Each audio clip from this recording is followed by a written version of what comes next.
Undertale sans overrated. Ah yes, Undertale, the game that trapped the internet's attention for over a year. And ah yes, Sans, the breakout character who terrorized message boards with the deluge of memes. So far on Character Study, I've picked out characters who are off the beaten path. But for this third episode, my subject appears to be one of the most overblown characters from one of the most overpraised games of the past decade. Is that what you were thinking? Well, maybe not. My viewer base has been very kind and patient with me thus far. But had I made this video back when I first started thinking about it in 2016, it would have been a drop in the ocean that was Undertale analysis and speculation. Here in 2020, I doubt I'll be accused of simply chasing a popular trend to get attention. Like, comment, subscribe. The truth is, the Undertale hype never bothered me all too much. Considering the rabid naysayers that emerged in the wake of its initial popularity, I'd say Undertale rests with the amount of attention it ultimately deserves. And personally, I adore it. It's creative and philosophical while keeping its indie game humility, and while not every decision was made in the name of fun, I feel Toby Fox constructed an amusing game with an affecting story and cohesive themes. I consume a lot of media, and the fact that a $10 game could penetrate my art school cynicism and make me feel something the way I did, well, I'll relinquish my pride and say I like the game everyone liked, and my favorite character was everyone's favorite character. But if you're bracing yourself for a rehash of the same undervid you've seen hundreds of times, let me relieve you by saying that this video isn't just about Sans or Undertale or even video games. I do other things too, you know. Sometimes I even read books. A few years back, while trying to understand a bit more about writing, I read a book called Story Engineering by Larry Brooks. Brooks is an American writer and journalist, and the author of 6 best-selling psychological thrillers. He's also led seminars and workshops and instructed countless other writers on how to write compelling fiction. And he's the creator and editor of StoryFix.com, one of the most reputable online instructional sources for story crafters. Story Engineering is the distillation of his writing theory, and breaks the art of fiction into 6 key components, the 6 core competencies as he calls them. These are concept, character, theme, structure, scene execution, and writing voice. You can probably guess which one of these caught my attention. In discussing character, Brooks starts by defining something we throw around a lot in film and video game analysis: dimension. How often have you seen a review where somebody condemns a character for being two-dimensional, or maybe even one-dimensional, then compares them to a character in another work who's apparently three-dimensional?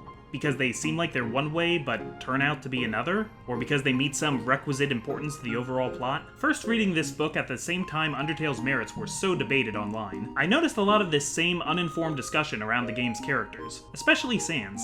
Oh, he's so subversive. No, he's just a meme. He's 1, 2, 3-dimensional. What does it even mean? Well, I've had enough. So today on Character Study, I want to use Sans as a guinea pig to explain once and for all what dimensionality means in terms of character, and how much value this metric even has in story writing. How deep can a character be who we only ever see from one angle at a time? Let's find out. This is Character Study. Presented by ComicFoil. Welcome to Character Study. Choose your character. Sans. Game set.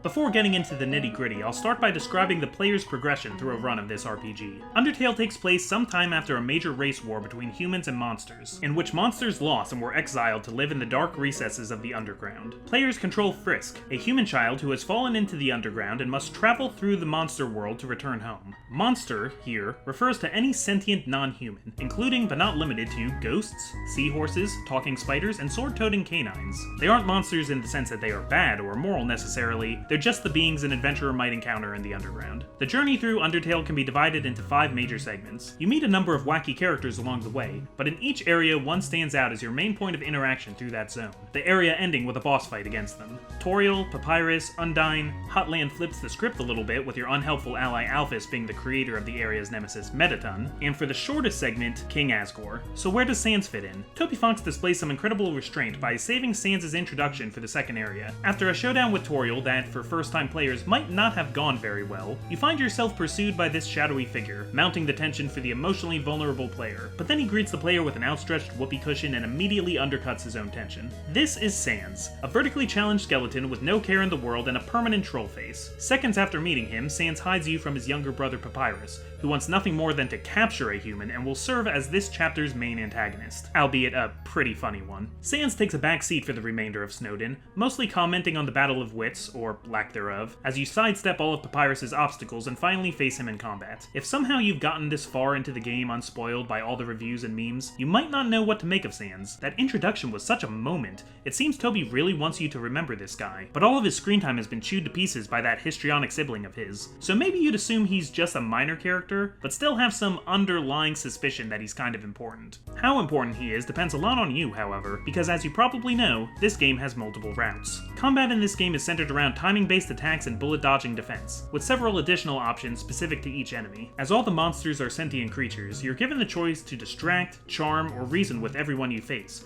only gaining experience points if you kill them. This divides the game into 3 major routes. Most first-timers will go down the neutral route, killing some enemies and sparing others. But there are 2 extremes: a pacifist route, where you never kill an enemy and never level up, and a no-mercy run, referred to by many as a genocide run, where you kill literally every monster available to fight. All runs will take you through the same 5 areas, but pacifism or genocide will drastically affect your journey. Even within the neutral route, different possibilities exist based on who lives and dies. So if you kill Papyrus at the end of Snowdin, Sans is reasonably upset and won't be talking to you for a while, but if you spare Papyrus, Sans will continue to appear throughout the rest of the game. More so than any other character, actually. This includes a lot of world-building scenes, like when you have lunch with him at Grillby's or dinner at MTT Hotel.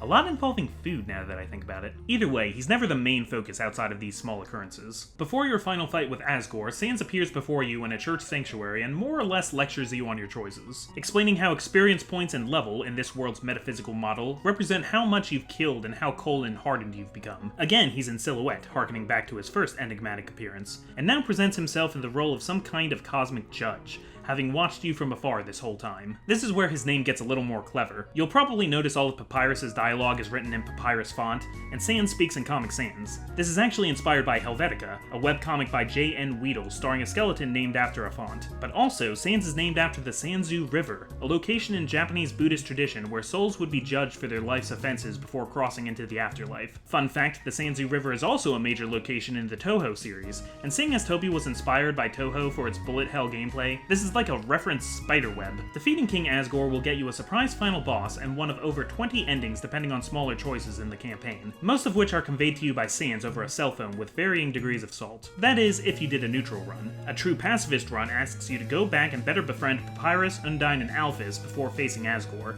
in addition to not killing anyone.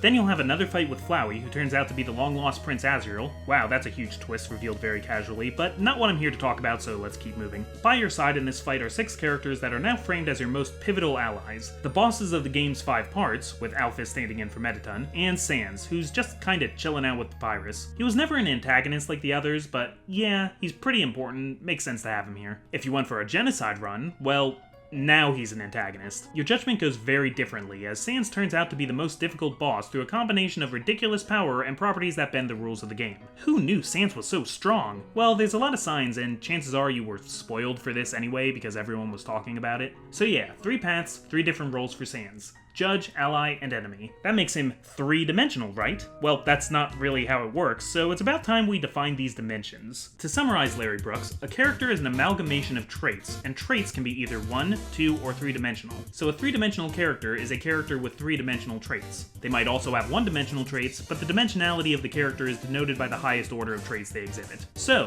what are these traits? The first dimension of character is that which the audience can see just by observing them. How they behave, how they present themselves, quirks, you could say. There's no inherent meaning in these traits besides what the reader, audience, or player imagines for them. Kirby, for example, really likes to eat, but that doesn't mean that under his heroic veneer he's a little guy who will never be satisfied until everything is destroyed, unless you want to headcanon it that way. It's not in the text. The second dimension of character is the reasons for these traits. Why are they like this? It can often take the form of backstory, justifying the quirks with reason and motivation. For example, the Hound from Game of Thrones is afraid of fire because when he was a little kid his brother shoved his face in the fireplace. There's a motivation for that trait.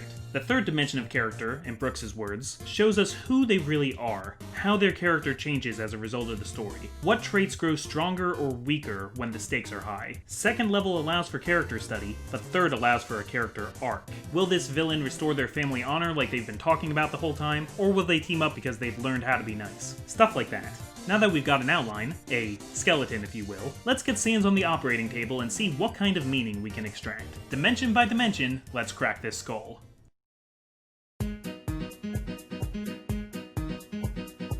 So we'll start, of course, with the first dimension. There's a stigma around the word quirk, at least in the realm of writing. Someone who is quirky stands out, but someone who sets out to be quirky is often seen as just being weird for the sake of attention. It carries that connotation of having no real substance, but let me make clear that, like any tool in the writer's kit, endowing a character with quirks is effective when done correctly. So with only surface-level analysis, what can we say about Sans? We can say that he's a skeleton, that he wears blue, that he's short, but those are all physical traits. That's not really what we're interested in. The first word in terms of character that comes to mind is lazy. You meet him by his watch station where he's supposed to be halting humans, but he doesn't. In fact, throughout the game he has a lot of jobs he just refuses to do. He leaves his post wherever that post is. He takes overlong lunch breaks at a bar where everybody recognizes him. He sleeps on the job much to Undyne's dismay. And as he remarks over dinner, he doesn't tend to keep promises because it's just too much work. So already we've got the complexity of that one bus attendant guy from Futurama. That's the thing, not every character needs to be three-dimensional. In fact, dimensionality should be reserved for the main players of your story. Having a background player with a quirk gives them a chance to stand out, or an opportunity for a better developed main character to bounce off them in interesting ways. Just think how many people fell in love with the gatekeeper from Three Houses. But if every pizza delivery man had a complex bibliography, the story would be real hard to wade through. Next to his laziness, Sans is perhaps best known as an incurable prankster. He's always cracking jokes, usually bad ones. And groaners that they are, I'd be lying if I said I wasn't charmed by the shamelessness of it all. Some of them are pretty clever too, not just tricking the player character, but the player themselves. I've watched a lot of Let's Plays of this game, and almost everybody falls for this bit with the telescope, and it usually takes them a moment to realize it just happened, and they come out feeling really outsmarted. Sans got you, bro. That's because, quirk number 3, Sans is smarter than he looks. Digging around his stuff, he seems to have a background in science and quantum physics, especially if you make it to his bedroom and the secret shed, or if you'd prefer, you can expand this description to say he's very capable. He's the most difficult boss in the game, and there's some kind of space-time thing going on with him. And despite these paths being in the polar opposite direction, he always turns up at his intended destination. Or this little bit in Snowden, where you walk past him, and there he is again. Maybe this is just an oversight, but I think we all know Toby better than that. This is all a clever way to illustrate some kind of teleportation ability that Sans uses later in battle, though the exact limitations of it remain unclear. So we got a skeleton who's lazy, capable, and loves lowbrow humor. But before going any deeper, we can add one more quirk that helps humanize this inhuman husk. He's a loving and protective brother. While both Sans and Papyrus exhibit depth in their own ways, their first dimension qualities alone make them a source of gold, based on a tried and tested template for comedy duos. The big dumb guy and the short smart guy. There's humor in that asymmetry that you've likely seen before. Abbott and Costello, Harry and Marv, C-3PO and R2-D2. They vary in the dynamics, how they work as a team and who calls the shots, but all of these gruesome twosomes are defined in contrasts. And in a chapter where you'll be dealing with Papyrus a lot, Sans serves a literary function so important I named myself after it. Sans and Papyrus are each other's comic foils. Did you know, by the way, where the term foil comes from in literary studies? It's because they used to lay metal foil underneath diamonds to reflect the light and make the diamonds look more luminous. The properties in one thing define the properties of another. Now, Papyrus is tall and thin, hates puns, has incredible ambition, and no self-awareness. He puts his all into everything he does, ending inevitably in failure. He is, in every way, Sans' opposite. They wear complementary colors, which also supports their character traits in terms of Undertale's color theory. In battle, you can avoid blue projectiles by staying still and orange projectiles if you keep moving. In the same way, blue-clad Sans is sedentary in nature, and orange-clad Papyrus is always off to his next task. And even their text boxes. Not only does Comic Sans have a reputation as the slacker's font, Sans rarely uses capitalization. He just can't be bothered, like your friend texting you at a red light. But Papyrus, all caps, all the time, which makes his dialogue seem louder and somehow done with more effort. Like, sure, you could just hit cap locks, but Papyrus strikes me as the type to hold down shift the whole time. He's just that amped up. But as magnetically repulsed as these two may seem, they're united in a brotherly bond. Sans goes along with Pappy's pointless japes because he knows it will make him happy. He says, quite earnestly, that he thinks Papyrus is cool, and he'll even lie to Papyrus about his friend's deaths to shield his feelings if the player gets a little murderous. Sans' first-dimensional character traits layer over and complement each other to make a striking personality. He's smart enough to change the world but can't commit to a simple job. He'll think up loopholes to picking up his socks just to get a rise out of his brother. He'll learn to play the trombone purely for comedic purposes. Heck, my favorite Sans moment doesn't even happen on screen. It's these two snowmen, a life-size model of Papyrus and a mound of snow labeled Sans. Can't you just imagine the argument that resulted from this? If this is all there was to the Skelebros, they would still earn their keep as a delightful palate cleanser after the emotionally draining Toriel fight, reassuring the player that it's not all doom and gloom. But that alone doesn't make a character complex, quote-unquote. So we have to ask a question that Papyrus no doubt has been asking for years. Sans, why are you like this?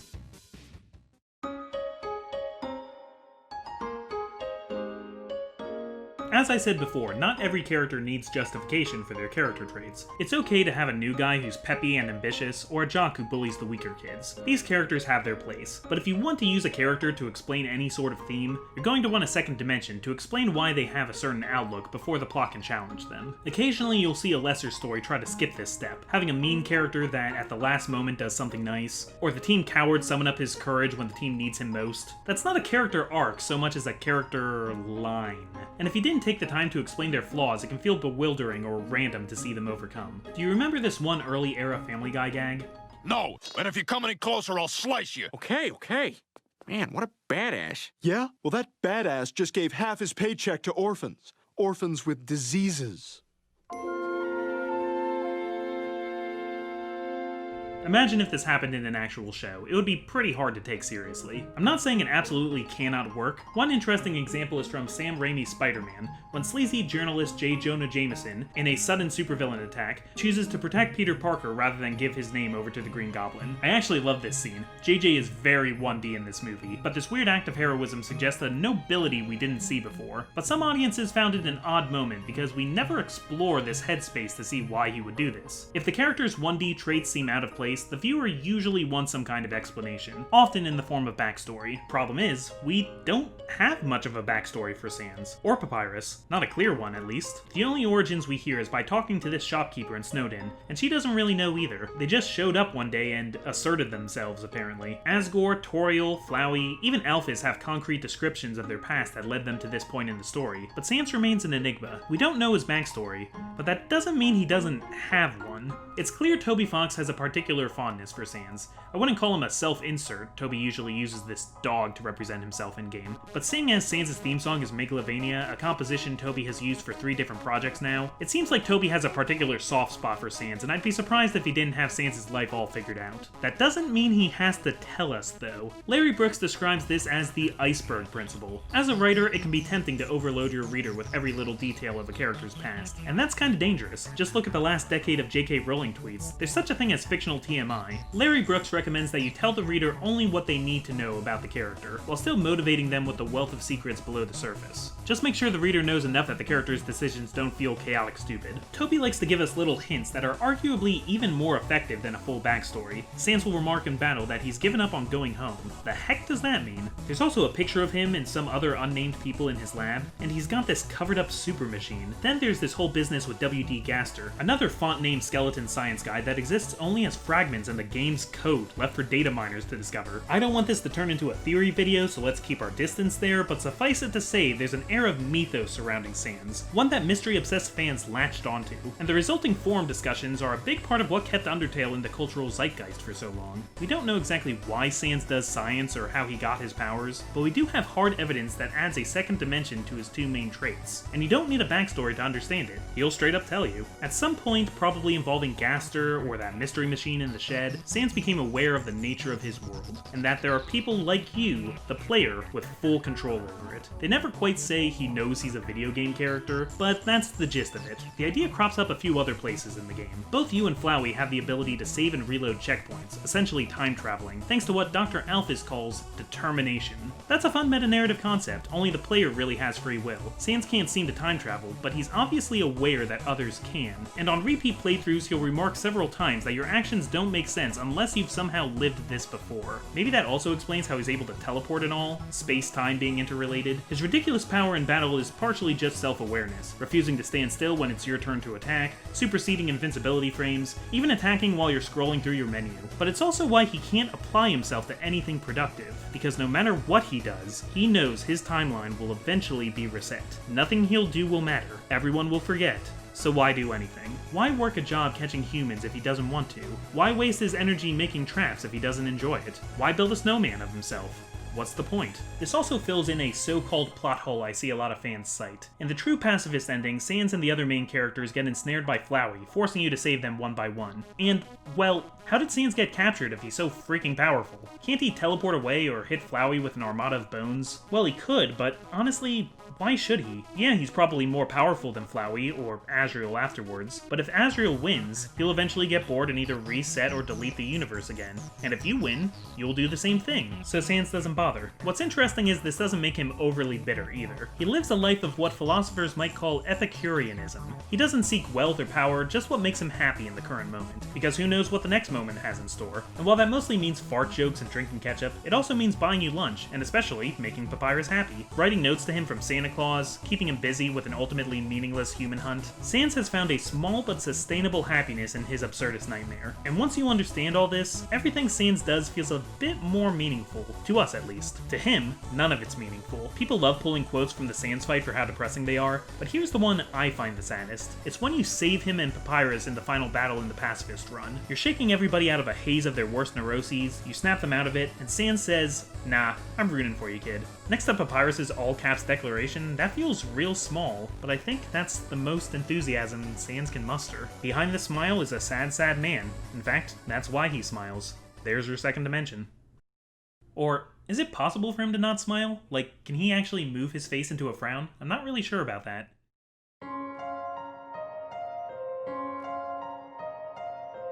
So, a deranged psychopath is siphoning the life energy of every monster in the underground, and Sans is just as apathetic as ever, at most agreeing to be a cheerleader while you fight for all existence. If this won't get Sans to take his hands out of his pockets, what will? This is where the third dimension exists, a chance for the character to challenge some aspects of themselves. Even if they refuse to change and revert back to the way that they were, the fact that they give pause can be enough. But Sans already knew that the universe was on repeat. Who cares which save scummer is responsible? If this was the only ending to the game, I don't think I would call Sans a three-dimensional character. I guess on a smaller scale we have Sans's promise to Toriel. He doesn't usually make promises because he doesn't want to commit to things besides his brother, but he gets to know Toriel through a locked door and plenty of bad knock-knock jokes, so when she asks him to protect the human, he takes a half-hearted interest in watching over the player. You could argue either way for this one. Toriel is someone he cares about, like Papyrus, so it's not exactly altruistic if he tries to do something for her. Maybe put that as a tiny 3D trait. Possibly keeps a promise. Fortunately for us at least, the Genocide run gives us something much more substantial. So in case you don't know this already, if you complete a No Mercy run, your game file is pretty much borked. The ghost of the original child, Chara as they're canonically known,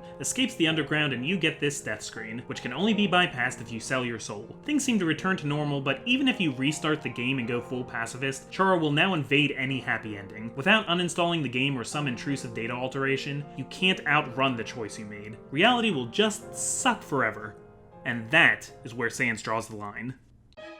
All I know is, seeing what comes next, I can't afford not to care anymore.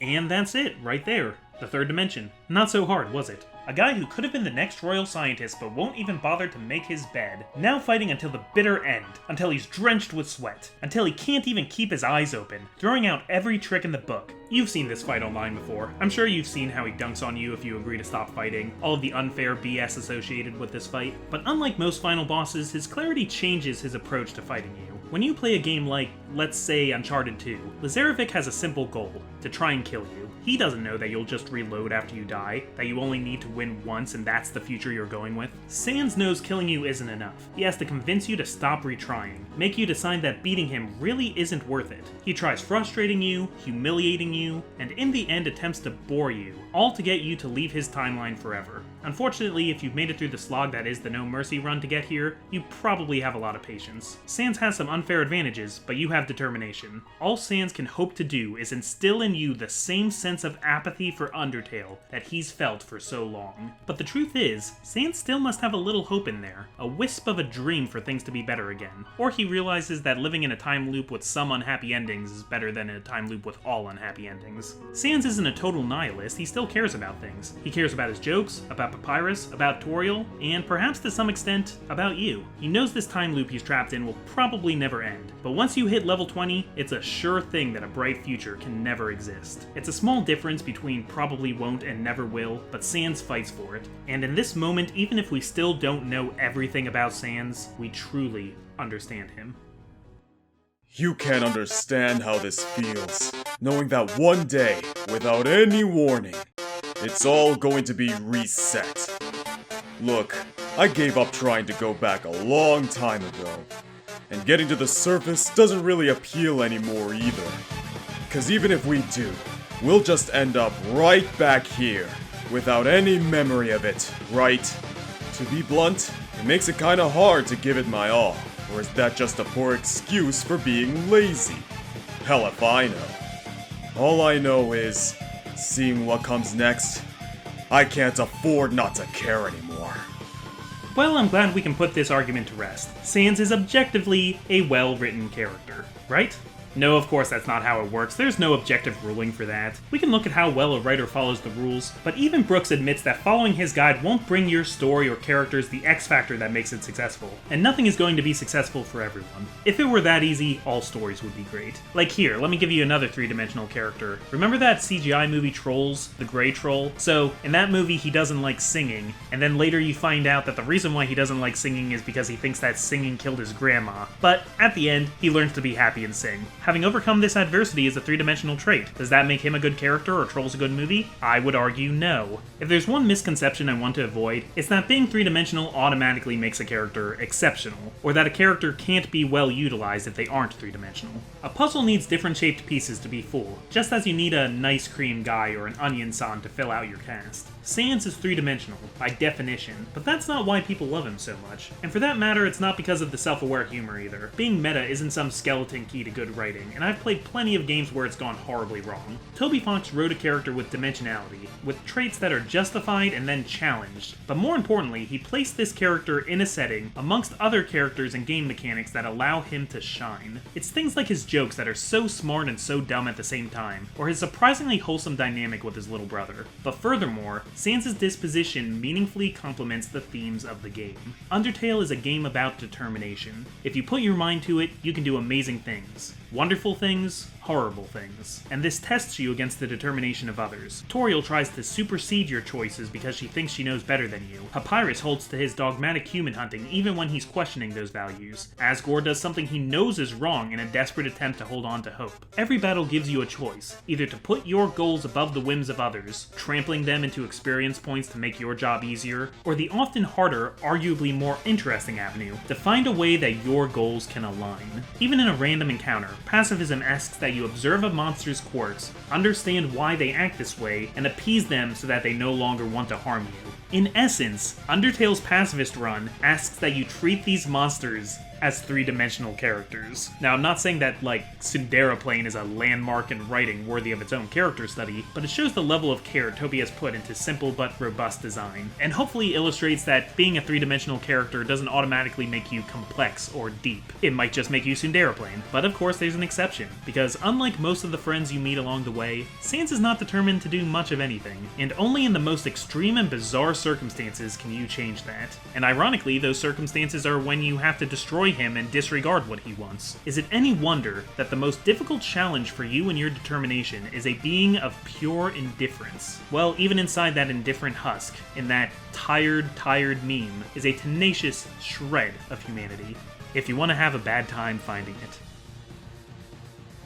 Hey again, it's me, Comic. I just finished editing this video. I am very tired. But thank you for watching my hard work. I hope you liked it. If you did, I have some other people you should probably check out. Most of the Undertale footage was from the Plant Commander on YouTube. This guy is a great Let's Player. I really like the games he picks out to play. And he's also a remixer. He has a lot of video game tracks and also his own original music. You should really go give that a listen. The character study logo was designed by Tales of Sojolo. Follow him on Twitter. He's a cool dude. The title theme song is Cascade by Kubbi. Also, the GreenScorpion helped me out again. Not just by voicing the announcer in the title sequence like usual, but also by voicing Sans a couple of times. The most recent countdown on his channel, Worst Zelda Bosses, is a pretty good one. I think you should check it out if you haven't already. And it might make a good preview for some future Zelda-themed content we might be collaborating on. Maybe a collab character study? Not next time, though. For episode 4, I have a more heated debate topic prepared. Anyway, by now you've probably noticed a pattern with the character study videos. I want to examine a character, but I also want to use them as a springboard to talk about bigger topics. Felt good to finally get this thesis on character dimensionality out there. Keep in mind that dimensionality is kind of open to interpretation interpretation for most characters, but if you have questions about it, feel free to leave it in the comments. Or if you want to name a character, I can try and label them as 1, 2, or 3-dimensional. Maybe make a follow-up video? In any case, I'm sure this topic will come up again at some point. This outro is too long. I'll talk to you guys later. Thanks again!